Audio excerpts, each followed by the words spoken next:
Today, we're going to be talking about health promotion and wellness from a physical therapy perspective. I just really like this quote from the former CEO of Coca-Cola, just thinking about how we sort of handling all the different things that we have in our life and striving for balance.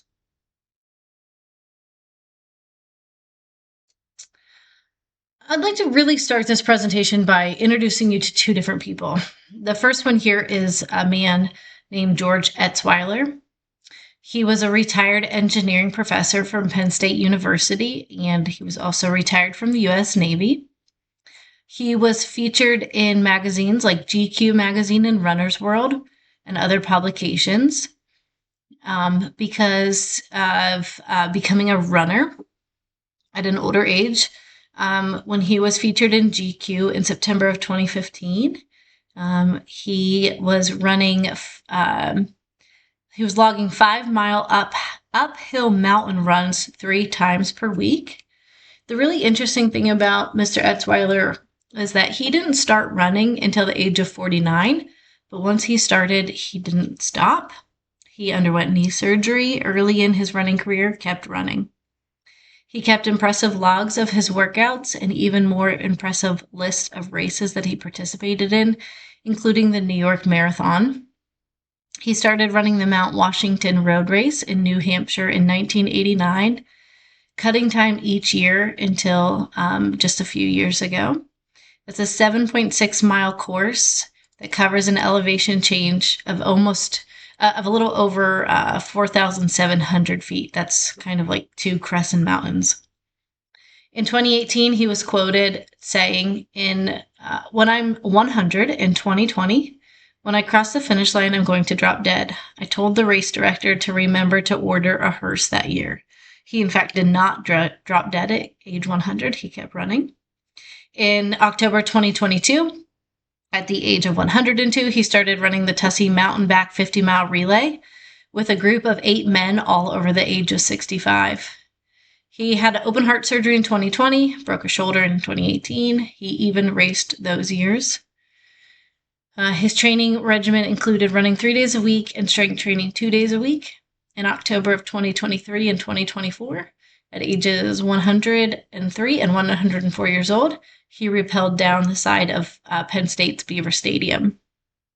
George died in March of 2025, last year, 2 days after his 105th birthday. He continued training through the age of 104. The second person is my grandmother. Her name is Helen Allison. She's 87 years old. She'll be 88 in September and has multiple health issues, which have been worsened by leading a very sedentary lifestyle. A typical day in the life of my gram includes spending the majority of the day in her recliner, which, takes her from sit to stand for her, and only doing the tasks that are absolutely needed. She oftentimes has assistance even for activities like dressing and bathing. This has been the standard day in the life for her basically since she was in her 40s. My grandma requires the assistance of a mechanical lift chair. She uses a walker to get around and is unable to get in and out of the car without being totally wiped out. I never saw my grandmother engage in physical activity or exercise of any kind until she moved into a personal care home several years ago. She participated in chair yoga for a few months and then got tired of that.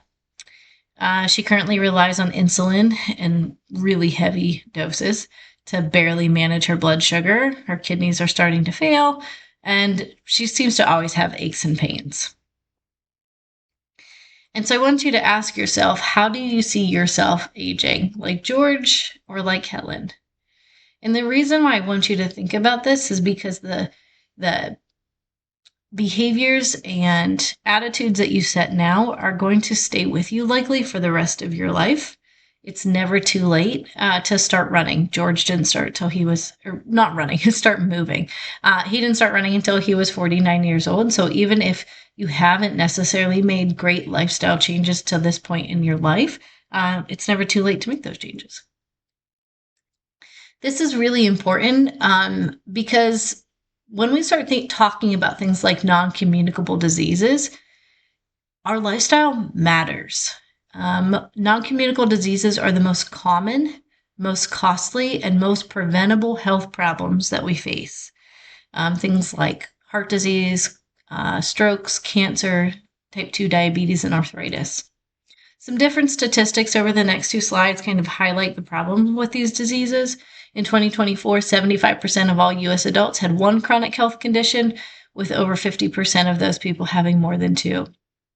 And data coming from 2025 indicated that 8 of the 10 leading causes of death in the United States are due to non-communicable diseases. These leading causes of death have not really changed much over the years. So things like heart disease, cancer, COVID-19, that's a relatively newer one on the list. Accidents, accidents are not a non-communicable disease. Stroke, chronic lower respiratory like COPD, Alzheimer's, diabetes, flu, pneumonia, and kidney diseases. So these things are causing large numbers of deaths. 2023, 40%, over 40% of US adults were defined as obese. And in 2024, almost 20% of youth were defined as obese. So definitely a big problem. It's also a very costly problem. About 90% of US healthcare expenditures are related to chronic health conditions. These are just some numbers from more recent years, and some of them, it's easier to find updated numbers. But most of these are going to only indicate direct medical care, but not indicating economical impacts like lost work and other things related to that. So you can see billions and billions of dollars are spent trying to take care of these diseases that are preventable and that oftentimes are leading to increased morbidity and mortality. The next two slides looks at the prevalence of, first on this slide, diabetes is the next slide, obesity, and these are commonly reported together because they are oftentimes concurrent in one person, and we know that obesity increases the risk of diabetes significantly. So this was data that came from 2015 and then projections forward. So right now we're, living in this 2025 to 2030 rule. And seeing that the darker the color, the higher the prevalence of diabetes in areas. And, we started with pretty low and are significantly increasing in Pennsylvania the amount of diabetes. Diabetes and obesity continue to be at higher rates, especially in our southern states. Here's a look at the obesity. You kind of have to follow the leftmost column in the left and the right picture, and then the rightmost column together, left and right picture. So the left column, where it goes from yellow to reds, is going to be prevalence of overall overall obesity. And the prevalence as it goes from green to yellow to red to purples and blues increases. So significantly increased in the projections from, I want to say this data actually came out around 2020, projecting to 2030. And then looking at how that changed from 1990, again, projecting to 2030 for severe obesity on the right. So significantly increased and will continue to increase.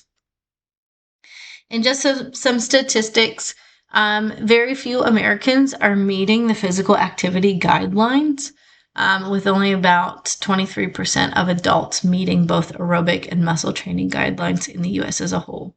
These guidelines are set by the CDC and then also adopted by basically every other entity. So like the APTA,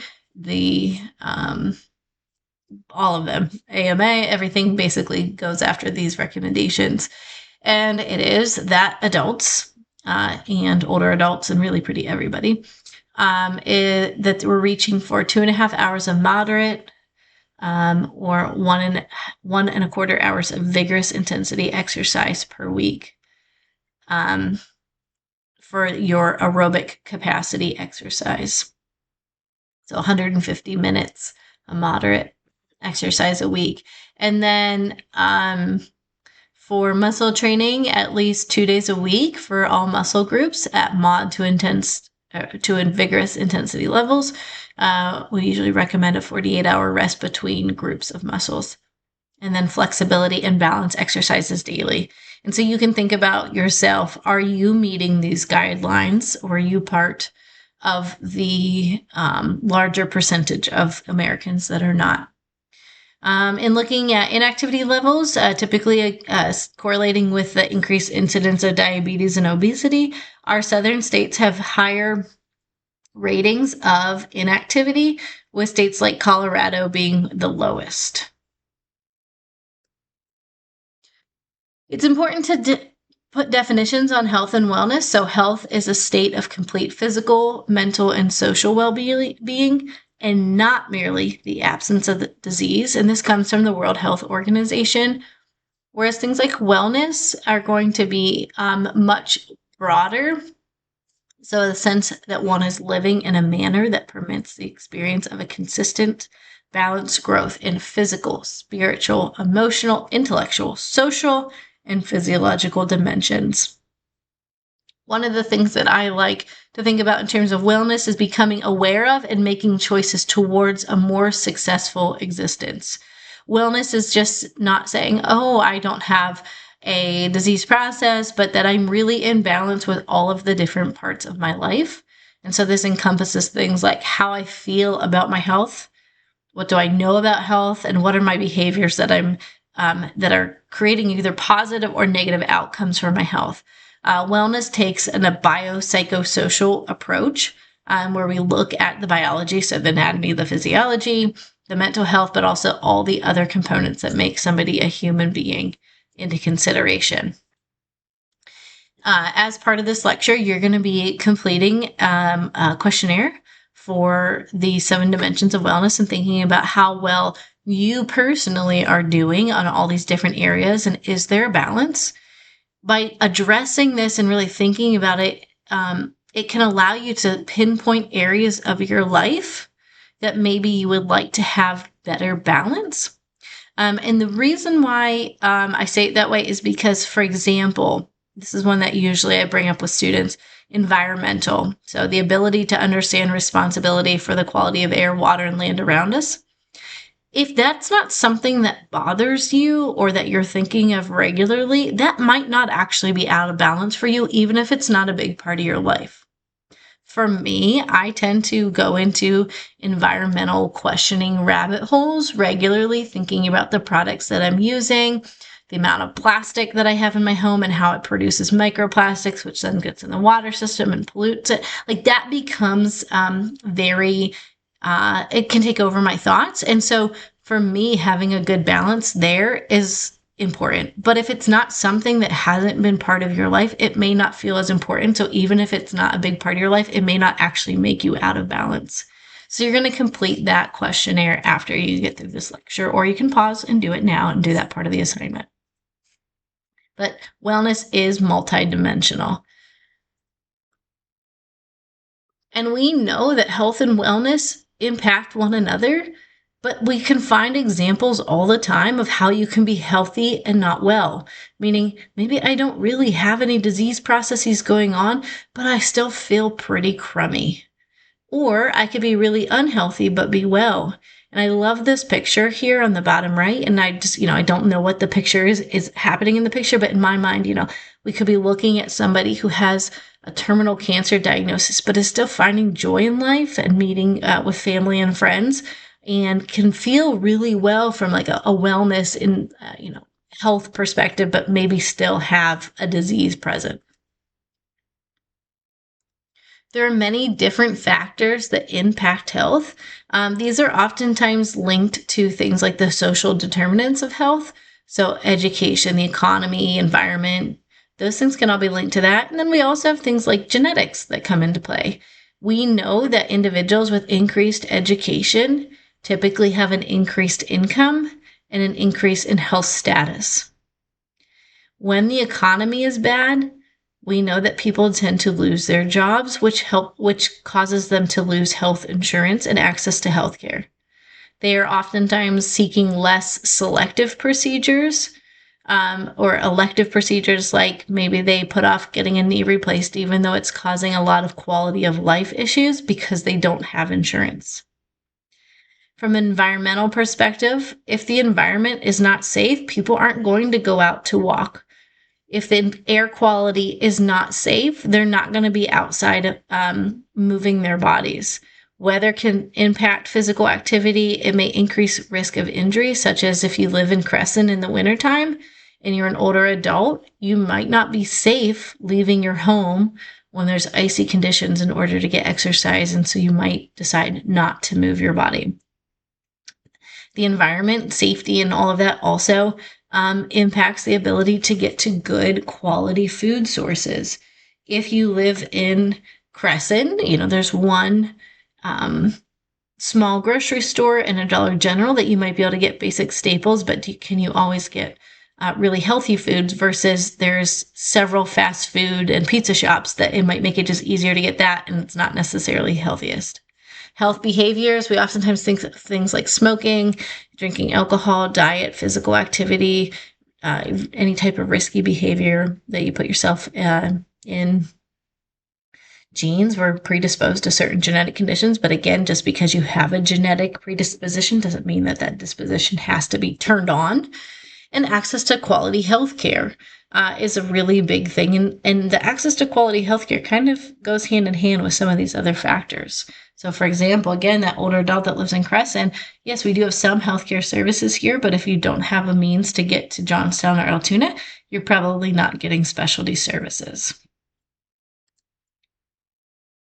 We know that the United States is spending so much money on healthcare. Now, the dollars that are listed here in 2021, these have actually significantly increased. But when we look at it from a larger perspective in the world and we compare the US to other developed nations, we have the worst healthcare across the board from all different nations. And yet we spend 2 to 3 times more per person on healthcare in the United States. So we spend way more money. We have way worse outcomes. When we look at disease prevention, we typically approach it from a 3-tiered approach. Primary is preventing a disease before there's an onset or a diagnosis or symptoms. And so that's saying, hey, we're going to avoid sugary sodas before we start to show signs that we have diabetes. Secondary is detecting and intervening early. And so maybe for this one, because you have a family history of diseases, of diabetes, they screen you for diabetes, and they find the diabetes and say, okay, we need to really change our diet, and you start changing your diet. Tertiary is we prevent the progression of the disease, but not actually having the disease. So we react instead of being proactive. And we utilize heavily a tertiary prevention system. We are a reactive system, which creates this vicious cycle. We're not always the best at saying, hey, let's prevent this. We're not always the best at saying, let's make changes early on. We say, oh, you've been hospitalized. You're having these problems. Let's see if we can get this under control. So it's not let's make good, healthy habits so that we don't have high blood pressure. We might have the doctor actually tell someone, hey, I notice your blood pressure's been going up over the last couple of visits. Let's change your diet and your exercise. And maybe the person decides not to listen. And then it's not until, oh, wow, your blood pressure is really high, or, oh, you've had a stroke, that we now are going to take medication. So with using a reactive system, we're kind of intervening at the wrong point in time. We're not really doing anything until it's already too late. We need to change our system. We've been talking about this since I was in school 20 years ago. We need to create a system that really relies on primary and secondary care, that we're spending money for preventative care. There've been many steps forward, especially related to like cancer risk. But we really could use a big shift in our culture for sure. So we've been called, we're going to answer. We're in the perfect position to help our patients improve their health and wellness. This comes to sort of this term health promotion. You've probably already heard of this before, but just enabling people to increase their control over their health, to improve their health. Typically, we do health promotion, especially from the PT standpoint, by reducing secondary impairments, increasing functional independence, provide opportunities for people to get moving in ways that they enjoy, and enhancing quality of life. I love this picture. These pictures. This was a patient of mine that I had years ago. She lived at home with her husband, and she had wounds on her feet, and actually had a couple toes amputated due to complications with diabetes and impaired wound healing. And so I was treating her in the summertime, as you can see there. And in her community, at the end of the one street, there was a small park, and we would go out for a walk to get her walking in. And she would say, when I was younger and my kids were young and my grandkids were young, I would take them down to the park and I would swing. And oh man, I just loved swinging. And she set a goal for herself as part of PT to be able to swing again. And so every day we tried to walk a little bit further to improve her balance, to be able to go over uneven surfaces. And this is the first day I got her on a swing. And if you can't see the joy on her face, I don't know what you could see then, because it was such a great experience and really got her motivated to get out and get moving and improve quality of life and doing something she enjoyed. And so why us in physical therapy? We have lots of education and knowledge and expertise in helping people improve without relying on medications, without relying on surgeries. We are considered in the physical therapy world the musculoskeletal experts. We have knowledge on exercise, fitness, wellness. We know what to do. We already have patients coming to see us and trusting us. So we should be, with every patient, talking about health promotion on some level. That doesn't mean that we're going to treat every patient as a wellness patient, but that doesn't mean that we can't take somebody who has chronic low back pain and talk about how stress and how smoking or how less than ideal weight can cause or perpetuate back pain. That is within our scope of practice. The APTA does have some guidelines that we're going to advocate for prevention, wellness, fitness, health promotion, and management of disease and disability. Typically, most PTs and PTAs are making healthy lifestyle choices themselves. And if you're not, this is a good call to action to try to live what you are preaching. If you were to go to a doctor and you smoked, and the doctor said, you've got to quit smoking, and you step outside after your appointment and you see your doctor step out of the back of the office as you're driving around the corner and you see him light up a cigarette, you're going to think, I'm not going to listen to him. He's smoking and he's telling me to smoke. It's the same thing for us in the physical therapy world. If we're telling our patients they need to be at a healthy weight, that they need to choose exercise, that they need to improve their nutrition, if they need to do all of the things that we know promote healing, improve quality of life and function, and we're not living it, we're losing a little bit of credibility there. I'm not saying you have to be perfect all the time, because by golly, I am not. However, if we're going to say, yes, exercise is important, it needs to be important in our life. We don't want to be standing there and, eating a whole pizza in front of our patients just because someone brought one in. Yeah, we need to make sure that we're not doing that every day. Part of physical therapy intervention is recognizing the influence from a biopsychosocial perspective, such as the ICF model that we already look at. In our patients, the population, creating that individualized care, not just treating every patient with a cookie cutter approach. We can address health promotion and evaluation by doing things like wellness surveys or asking questions relating to more wellness related ideas. So I'm going to talk to my patient in an evaluation about whether or not they smoke and how that could be impacting their care. I'm going to ask them, what type of exercise or activity have you done in the past and what did you enjoy? And that could then impact the interventions I move forward. I'm going to talk to them about, how are you sleeping? How are you eating? If you're not getting enough protein, we're not going to see healing. What does that look like? Through our whole treatment, we can talk about health and wellness. We can educate our patient on this. And this needs to just be more than physical activity. We're certainly going to treat people that have really physically active jobs, but over time that physical activity becomes their new norm and they have to push it a little bit further to see the physiological benefits. And then create a sustainable plan for the patient to be able to continue living those healthy lifestyle changes after discharge. So research into this has looked at whether or not this is actually happening. And even though PTs and PTAs have adequate knowledge and skills, oftentimes these aren't being addressed. And so we can be part of that change. There are a lot of health systems that are just integrating this as part of the evaluation, asking these questions that PTs should be looking at. And so physical activity, we're going to educate about the benefits of exercise. We're pretty good about that. But also talking about exercise recommendations and levels. And maybe our patients aren't there, but let's help them get there.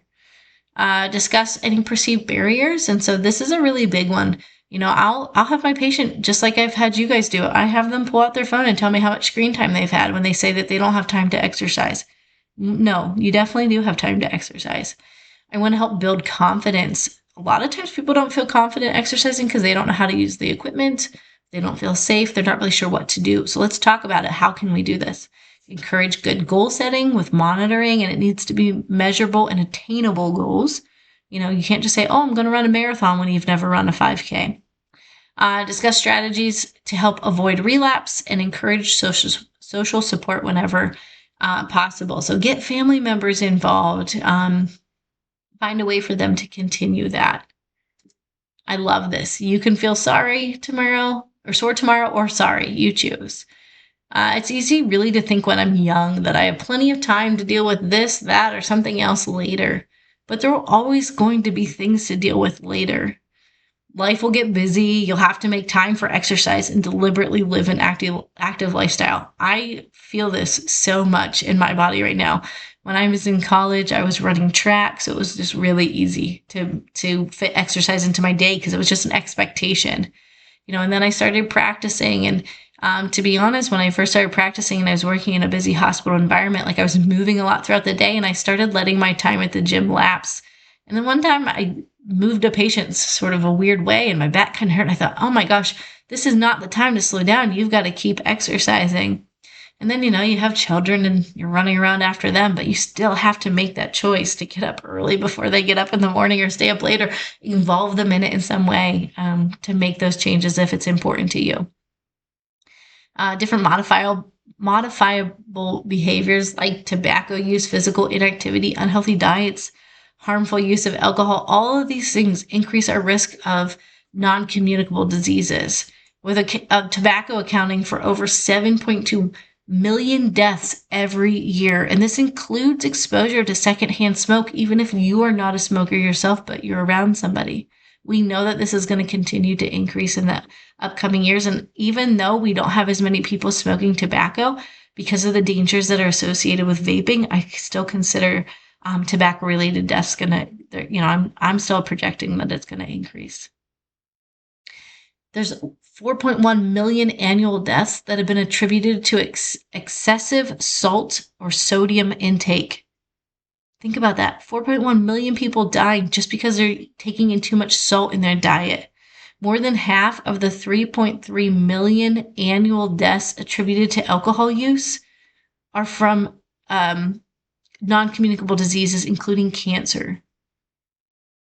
There's 1.6 million deaths annually attributed to insufficient physical activity. These are things we can make changes with. 1.6 million people who are just leading sedentary lives that are dying early. Now, from our perspective, we're not nutritionists, we're not dietitians, but we can give basic nutritional advice. I have the link to Choose My Plate. I know that has recently changed with the new health pyramid. I'm going to be really transparent here that I don't necessarily really love either of them. I think the Choose My Plate is actually a little bit easier for people to understand. I'll show you a picture of it here in a second. But make sure you're having these critical conversations. You can refer people out to a dietitian or nutritionist if needed, especially individuals who have different nutritional needs. Calculating someone's BMI using a BMI calculator is a really quick way to just kind of get a baseline of where someone's at. But note that BMI calculation isn't everything. It doesn't take into account muscle mass versus fat mass. Pregnant people are deemed obese in a BMI calculator, but really it's just, the weight of the baby. But you can give basic nutritional advice. The context of this class, not really to really talk about that. I'm more than happy to talk about it though, if you would like to. So just let me know. But again, this is the Choose My Plate. You guys probably grew up looking at this. For me, this is a little bit easier to talk about, but generally when I talk to my patients, I say things like shop the outside of the grocery store so that you're picking the fresh fruit, vegetables, meat, some dairy, avoiding the inside aisles where you find all that processed food. Try to avoid foods that have added saturated fats, that have added carbohydrates in forms of added sugars, that are high in artificial sweeteners. You know my stance on this. We've talked about this. And again, I'm more than happy to keep talking about it because I love talking about it. But we could all probably benefit from making slightly healthier choices. But we can't just think calorie in, calorie out. That doesn't really work that way because, you can say 100 calories from soda and 100 calories in chicken are very different in how they're broken down in your body. I'm going to put an option up as part of this assignment to look at this a little bit more detailed. Smoking. Ask our patients about smoking. Are they smoking? If they are or using tobacco products, it is within our scope of practice to talk to them about the benefits of stopping and the risks associated with continuing.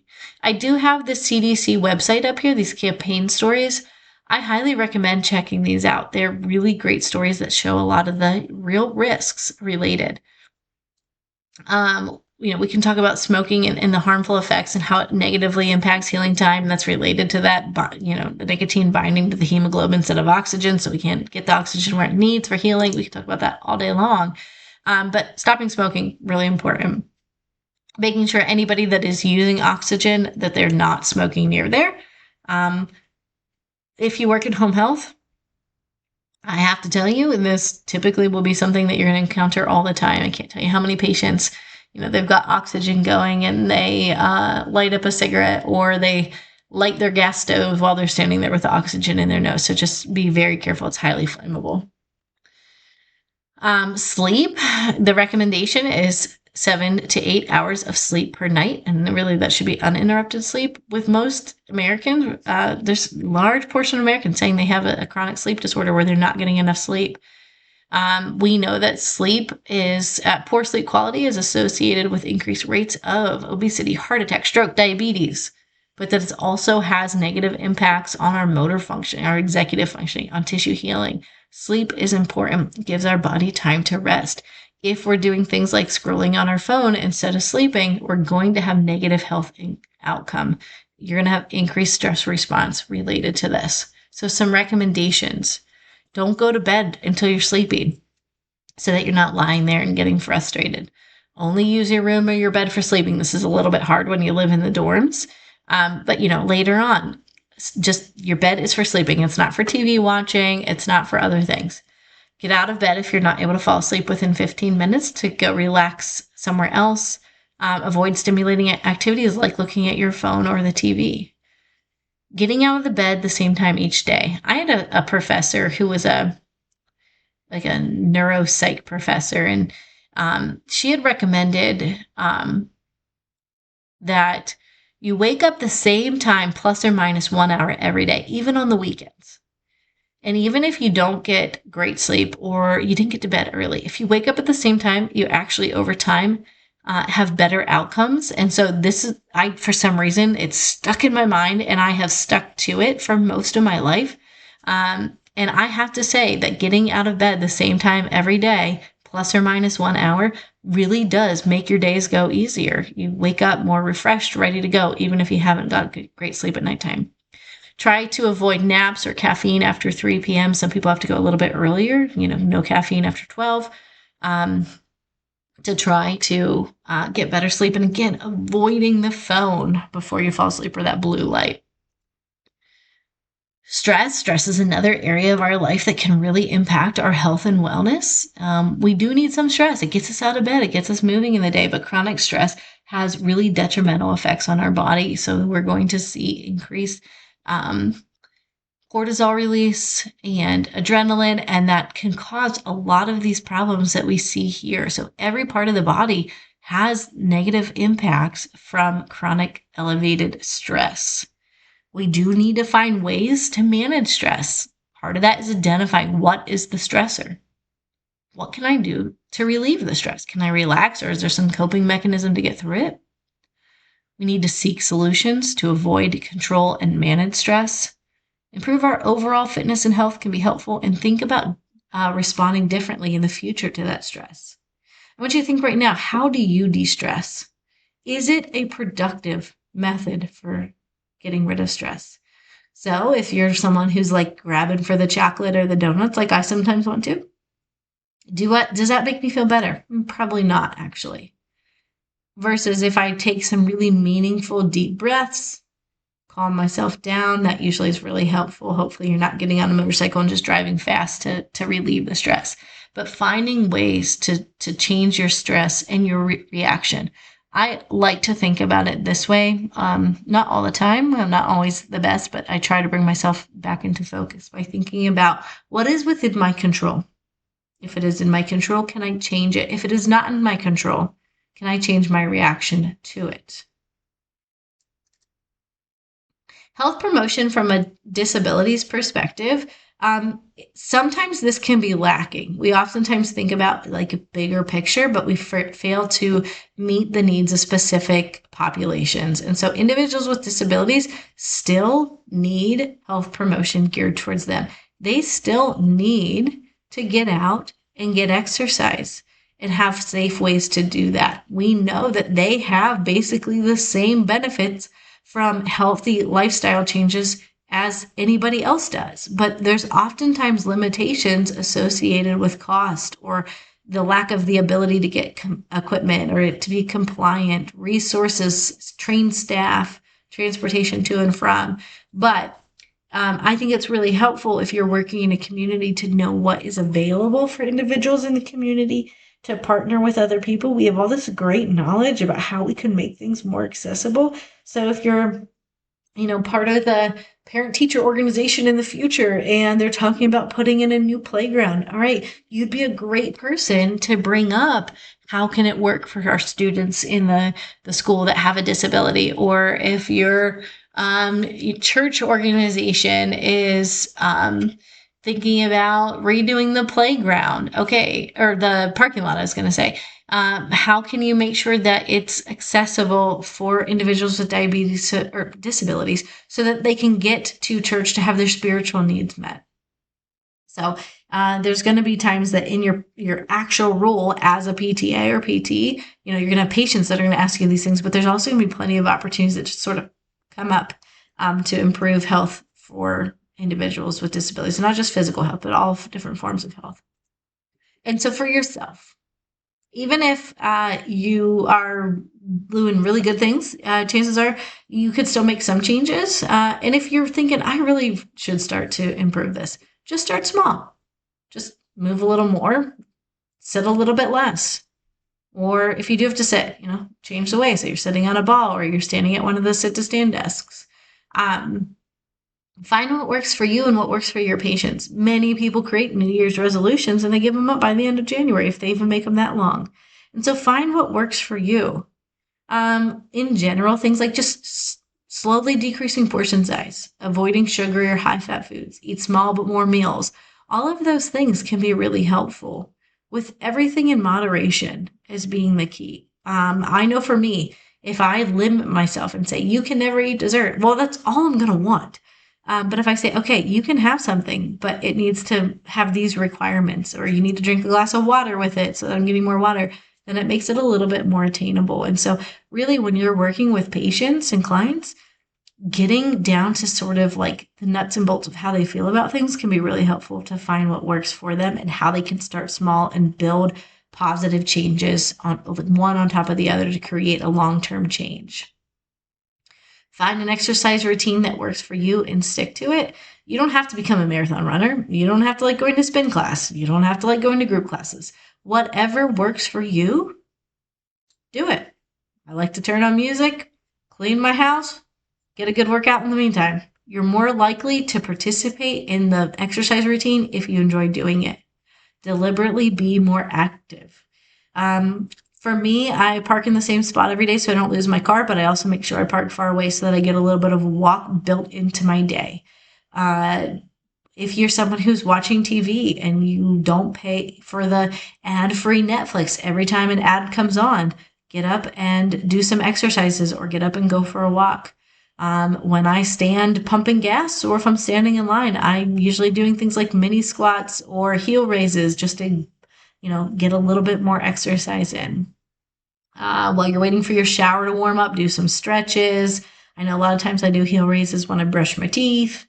I am also somebody who likes to load everything up into my arms as much as possible when I go to the grocery store to take as few trips as possible, which is really great to like strengthen my arm muscles. But if I would actually spread it out and take more trips, I'd actually get more steps in. Taking stairs instead of elevators is always a really good one. In college, when I had to do a lot of reading of textbooks, I would go to the gym and I would get on the bike or the elliptical. Sometimes I'd try the treadmill and something would go flying off, but find a way to be active while you are reading your textbooks. Keep a stability ball in your living room or wherever you watch TV. And when you're watching TV, say you got to do it on a ball. Having an accountability partner is really helpful. When we feel that we're accountable to others, we're more likely to participate. But if you're not a fan of working with people, even animals, like I go for a hike every night with my dog. She expects it. It gets me moving, even when it's raining, even when it's snowing, even when it's dark and cold and I don't want to leave my house. She's going to make me go. She's my accountability partner. Make it fun. So turn on the music, go to a trampoline park, play dodgeball, kickball, go play tag. I don't know if you've played tag recently. I tend to find myself playing tag a lot and I can get some good exercise doing that. Make those small changes. We're not likely to continue with big changes, but just starting small, they're going to lead to improved carryover over time. And don't beat yourself up. There are going to be days that you don't do well and you fall off the wagon. There are going to be days where you get busy. Okay. Busy days, maybe I can't formally exercise, but can I sneak a couple little walks in? Can I do some mini squats? What can I do to move myself as much as possible? Just again, try to spend more time moving, less time sedentary. And you can take this and you can switch it up for things, whatever area of wellness isn't jiving for you. Do you need to make small food changes? How can you do that? Okay, so maybe I'm not going to avoid the pizza today, but I'm going to try to make it a healthier pizza that's loaded with veggies. At the end of the day, mindfulness can be really helpful in making changes. And mindfulness is just paying attention very purposefully, being present in the moment and non-judgmental of ourselves. I have a link here to the Harvard Mindfulness Project. And they have a lot of really great mindfulness things. The meditation that we did earlier this semester can be really helpful in creating mindfulness. But, just thinking to yourself, this gets me often. Let's say Maddie's birthday was the other day, and I know that there was cake in the refrigerator. I really want cake, but I also ate poorly earlier in the day. I might say to myself, okay, Emily, you can eat this cake, but how will you feel? And by putting myself in the moment and really thinking, okay, how am I going to feel 5, 10, 15 minutes from now? Sometimes I can say, yeah, I'm not going to feel good. I'm already way too stressed out. I've already had too much caffeine, not enough water, not enough vegetables, whatever it is. If I eat this, it's really going to push me over the edge for not feeling good. Or when my alarm goes off at 5 a.m. and I think, I just want to keep sleeping in for a little bit longer. I'm not going to exercise today. I say to myself, okay, what does the rest of the day look like? Is your day going to be made more positive or more negative by not moving now? And then I usually drag myself out of bed and go get on the bike. So, really being mindful in your situation and being honest with yourself. What does your future self feels like? How does your body feel right now? Maybe it is a day that you need rest, and that is fine. Don't beat yourself up. We need rest. Rest is productive too. Find a way to stress less, to move more, to feel better. All right. Thank you.